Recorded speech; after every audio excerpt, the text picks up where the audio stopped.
नमस्कार, बहुत स्वागत है आपका। माँ दुर्गा के किसी भी रूप की पूजा आपकी सारी मनोकामनाओं को पूर्ति करने वाला होता है। लेकिन जब माँ कालरात्रि की आप पूजा करते हैं, सातवां नवरात्रि, इस दिन माँ के सातवें स्वरूप माँ कालरात्रि की पूजा होती है। तो माँ रात्रि की पूजा करने से शत्रु विरोधी शांत होते हैं, भय बीमारियों से छुटकारा मिलता है, दुर्घटना योग टल जाते हैं। और इस दिन कुछ विशेष प्रयोग लौंग के किए जाते हैं, क्योंकि निगेटिव एनर्जी तंत्र मंत्र का असर ना हो, इसके लिए माँ कालरात्रि की पूजा अमोघ मानी जाती है। माँ कालरात्रि की पूजा करने से शनि ग्रह कंट्रोल होता है। चाहे आपके ऊपर शनि की 7.5 हो, ढैया हो या फिर शनि की दशा, महादशा, अंतरदशा, कोई भी समस्या हो, शनि पूरी तरह से कंट्रोल हो जाता है जब आप माँ कालरात्रि की पूजा करते हैं। माँ को लाल गुड़हल का पुष्प बहुत पसंद है और माँ को गुड़ का भोग जरूर लगाएं, क्योंकि गुड़ का भोग लगाने से माँ प्रसन्न होती हैं। लेकिन जो आप गुड़ का भोग लगाइएगा तो गुड़ आधा आप गरीबों में बांट दें। आप चाहे जितना भी भोग लगाएं, थोड़ा सा ज़्यादा आपकी मर्जी पर है, पर आधा किसी गरीब को दे दें या पास के मंदिर में रखाएं और आधा आप पूरे परिवार के साथ प्रसाद के रूप में खाइए। माँ का मंत्र है ओम ऐं ह्रीं क्लीं चामुंडाय विच्चे। हालांकि ये मंत्र आप विशेष प्रयोग में भी इस मंत्र का प्रयोग कर सकते हैं। तो चलिए आज हम महाप्रयोग बताएंगे शत्रु विरोधी को शांत करने के लिए आप कैसे माँ को मनाएं। तो ये प्रयोग आप कभी भी कर सकते हैं, शाम में भी कर सकते हैं, सुबह भी कर सकते हैं। आपको चाहिए होगा 108 लौंग। माँ के सामने आप बैठें और 108 फूल वाली लौंग ले लें। लौंग, अब 108 लौंग लेकर आप बैठ जाए।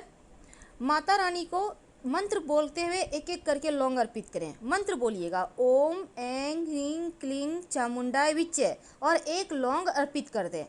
फिर से मंत्र बोले ओम ऐं ह्रीं क्लीं चामुंडाय विच्चे, फिर आप लौंग अर्पित कर दें। इस तरह से 108 बार आपको बोलना है और लौंग अर्पित करना है। पहले से आप लौंग वहाँ पर गिनती करके रख लीजिए। अब सारे लौंग को इकट्ठा कर लें और इकट्ठा करके आप जो गाय के गोबर के उपले होते हैं, कंडे होते हैं, उसमें डालकर आप जला दें। आप कपूर के सहारे या जो भी चीज़ के सहारे चाहते हैं उसको जला दीजिए। लौंग के इस तरह से जलाने से आपके शत्रु विरोधी शांत हो जाएंगे। शनि देव को शांत करने के लिए अगर 7.5 की मुश्किलें हैं, ढैया की मुश्किलें हैं, तब आप माँ काली को गुड़हल का लाल पुष्प अर्पित करें और फिर मंत्र बोले ओम शनिश्चराय नमः और फिर प्रार्थना करें शनि ग्रह शांत करने के लिए। वैसे शनि ग्रह को शांत करने के लिए ओम क्रीं कालिकाय नमः मंत्र का भी आप जप कर सकते हैं। मंत्र एक बार फिर से सुन लें, ओम क्रीं कालिकाय नमः। इस मंत्र का भी 108 बार आप जप करें तो शनिदेव शांत हो जाएंगे और माँ काली की कृपा से आपके जो शत्रु विरोधी हैं वो भी शांत हो जाएंगे। नवरात्र में बहुत सारे प्रयोग किए जाते हैं, चाहे वो रिश्तों की समस्या से परेशान है उसको दूर करें या शत्रु बाधा से मुक्ति पाने, विद्यार्थियों को, बच्चों को पढ़ाई लिखाई में मन लगने के लिए, यहाँ तक कि जीवन की हर मुश्किल, चाहे नौकरी व्यापार की मुश्किल हो या स्वास्थ्य की बाधाएं हो, हर समस्या से मुक्ति पाने के लिए नवरात्र में हम माता रानी को मनाते हैं। माँ के 9 स्वरूपों में माँ का आशीर्वाद छिपा है और उनको प्राप्त करने के लिए उम्मीद है आप बहुत मेहनत कर रहे होंगे, बहुत प्रयास कर रहे होंगे और उम्मीद है बहुत सारे लोगों को माँ का आशीर्वाद भी मिल चुका होगा। तो आज इसी क्रम में हम आपको बताएंगे आपके वैवाहिक जीवन की मुश्किलों को दूर करने, या फिर आपके लाइफ में कोई तीसरा आ गया है, अब पति पत्नी है, कोई तीसरा आ गया है, आपके रिश्ते में कोई तीसरा दरार डाल रहा है, आप लोगों में बनती नहीं है, आप लोग एक दूसरे को समझ नहीं पाते, प्रेम तो बहुत है पर कहीं ना कहीं नफरत भी उस पर भारी है। आप क्या करें कि आप लोगों में प्रेम बढ़े और माता रानी का आशीर्वाद मिले।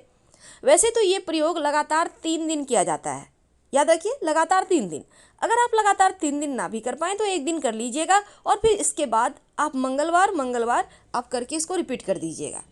ठीक है, यानी जैसे आपने आज किया, इसके बाद आप अगले मंगलवार कर लें, या फिर अगले मंगलवार कर लें, या आप चाहें तो 3 दिन लगातार कर लें, तो आपकी मर्जी पे हम छोड़ते हैं, कोई दिक्कत नहीं है।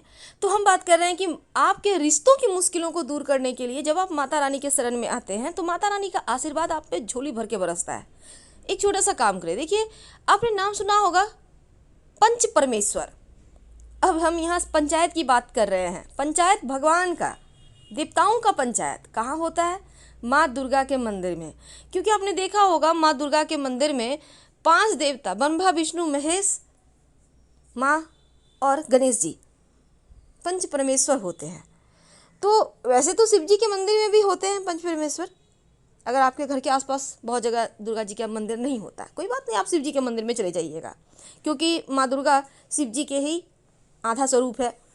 तो वहाँ पर आपको जाना है। पहले तो आप 2 पान का पत्ता मंगा लें, 2 पान का पत्ता, याद रखिए। अब थोड़ा सा बटर यानी मक्खन, रेडीमेड भी आता है आजकल, आप वहाँ से भी यूज कर सकते हैं, कोई दिक्कत नहीं है, वो भी शुद्ध रहता है। तो 2 पान का पत्ता और थोड़ा सा बटर, 50 ग्राम, 10-20 ग्राम भी चलेगा, थोड़ा सा ले लीजिए, और लेकर आप पास के किसी भी शिव जी के मंदिर या फिर दुर्गा माँ के मंदिर चले जाएं। अगर आप दुर्गा माँ के मंदिर जाते हैं तो अति उत्तम, शिव जी के मंदिर जाते हैं तो माँ पार्वती के सामने ये प्रयोग करना है। 1 पान का पत्ता पे थोड़ा सा बटर रखकर माता रानी के सामने अर्पित कर दें। माँ से अपने दिल की सारी बात कह दें। आपको रोना है, बैठ के रो लीजिए, दिल की बातें कहना है, कह लीजिए। कहिएगा किससे? माँ से। बहुत सारी बातें महिलाएं अपनी माँ से नहीं कह पाती, पर भगवान से, माता रानी से कह देती हैं, बस वही करना है। इसके बाद दूसरा पत्ता पर थोड़ा सा और बटर ले लें, 2 पत्ता हमने कहा है, उसको मंदिर के पीछे जाकर रखें। अब बहुत बार क्या होता है, मंदिर में के पीछे जगह नहीं होता या जाने का जगह नहीं है, तब माँ के तस्वीर या मूर्ति के पीछे या साइड में ऐसे करके आप रख दें कि आपने पीछे रखा है। भगवान से दिल खोल कर बातें करें, सारी समस्याएं कह दें, और फिर घर चलाएं। बटर बिल्कुल ऐसे ही आपको रखना है, याद रखिएगा, पान के पत्ते पर। अब इसको रखकर आपको अर्पित करना है और घर चले आना। 3 दिन लगातार करके देखें। अब ये मत सोचिएगा कि आपने किया और 1 दिन में रिजल्ट तो आना ही है, सब कुछ ठीक हो जाएगा। जितने भी गलत फहमियाँ हैं, जितने भी लोगों की परेशानियाँ हैं, या किसी ने आपके जीवन में बेवजह उथल पुथल मचा रखा है, सारी समाप्त हो जाएगी। क्योंकि एक बार जिसने माता रानी पर भरोसा कर लिया, उसे यार कहीं जाने की आवश्यकता नहीं पड़ती। हम जय माता दी। नवरात्र के समय में जब मंगलवार का दिन आता है तो इसका महत्व बढ़ जाता है। अब इस बार शुभ संयोग भी बना हुआ है, क्योंकि इस मंगलवार के दिन 7वां नवरात्रा है और माँ कालरात्रि की पूजा होगी। हालांकि माँ कालरात्रि थोड़ी सी जैसे माँ जो दुर्गा है उनकी 7वीं शक्ति हैं, और दुर्गा पूजा के 7वें दिन माँ कालरात्रि की उपासना का विधान है। अब इस दिन साधक का मन जो ब्रह्मांड की समस्त सिद्धियां हैं ना, उसको प्राप्त करने की तरफ होता है, और वो सिद्धियां भी खुलने लगती है। तो देवी कालरात्रि को व्यापक रूप से माता देवी काली, महाकाली, भद्रकाली, भैरवी, रुद्रानी, चामुंडा, चंडी, दुर्गा के कई विनाशकारी रूपों में से एक माना जाता है। रौद्री और घुमोरनी देवी कालरात्रि के अन्य जो प्रसिद्ध नाम भी हैं। तो माना जाता है कि देवी के इस रूप में सभी राक्षस, भूत, प्रेत, पिशाच और नकारात्मक ऊर्जाओं का नाश करने की शक्ति होती है। यानी माँ के आगमन से ही तमाम नकारात्मक चीज़ें पलायन कर जाती है। तो माँ कालरात्रि देवी दुर्गा के 9 स्वरूपों में से एक है, और माँ कालरात्रि का रंग कृष्ण वर्ण का है। काले रंग होने के कारण इनको कालरात्रि कहते हैं, और माँ की 4 भुजाएं हैं। माँ कालरात्रि दोनों बाएं हाथों में कटार और लोहे का कांटा धारण करती है, और माँ दुर्गा ने असुरों के राजा रक्त बीज का संहार करने के लिए अपने तेज से माँ कालरात्रि को उत्पन्न किया था। तो 7वें दिन जो माँ कालरात्रि की आराधना होगी, हालांकि माँ का रूप थोड़ा भयंकर है, लेकिन माँ का एक नाम शुभंकरी भी है। ये भक्तों का कल्याण करती हैं। देखिए कभी कभी क्या होता है, दुश्मन कुछ ज़्यादा ही परेशान करते हैं, तब ऐसे में कभी ऐसा भी होता है कि आपका शनि बिगड़ा हुआ है, अब आपका नौकरी व्यापार में परेशानी आ रही है, जीवन में कदम कदम पर बाधाएं हैं, हो सकता है 7.5 ढैया आप पर चल रही हो, अब आप परेशान हैं। तब इन समस्त परेशानियों से, बाधाओं से, पीड़ाओं से मुक्ति पाने के लिए आप माँ काली को गुड़हल का पुष्प अर्पित करें। ये प्रयोग आप कभी भी कर सकते हैं, सुबह में, शाम में, जो अब प्रयोग हम आपको बताएंगे कभी भी कर सकते हैं, आप अपनी इच्छा अनुसार समय चुन लें। तो माँ काली को आप गुड़हल का पुष्प अर्पित कीजिएगा और फिर एक मंत्र है, ओम क्रीं कालिकाय नमः, ओम क्रीं कालिकाय नमः। इस मंत्र का 108 बार जप करें तो शनिदेव से संबंधित जो भी दोष है, जो भी पीड़ाएं हैं, वो शांत हो जाएगा। आपको दोबारा से परेशान शनिदेव नहीं करेंगे। और शनिदेव के भी मंत्र का इस दिन जप करने का विधान है, ताकि आपका शनि बेहतर रहे और माँ के कृपा से शनिदेव का आशीर्वाद भी आप पर मिलता रहे। तो शनिदेव का मंत्र है, ओम शं शनैश्चराय नमः, ओम शं शनैश्चराय नमः। इस मंत्र का भी 108 बार जप कीजिएगा, प्रार्थना कीजिएगा, शनि पीड़ा शांत हो जाएगी और जीवन में ढेर सारी खुशियाँ आएंगी। तो ये तो थी 7वें दिन, नवरात्र के 7वें दिन माँ कालरात्रि की पूजा कैसे करें और कैसे उनको मनाएं।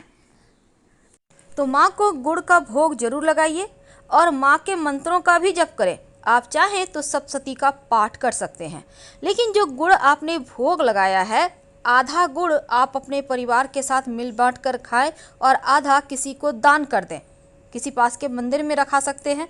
लेकिन माँ की उपासना किसी को नुकसान पहुँचाने के लिए मत कीजिएगा, अपनी भलाई के लिए कीजिए तो अच्छा है। माँ का मंत्र है नवान्न मंत्र, ओम ऐं ह्रीं क्लीं चामुंडाय विच्चे, ओम ऐं ह्रीं क्लीं चामुंडाय विच्चे। आप इसी मंत्र को पढ़कर 108 लौंग की आहुति दीजिएगा। तो हम आपसे विदा लेते हैं। जानकारी अच्छी लगे तो लाइक कर सब्सक्राइब करें।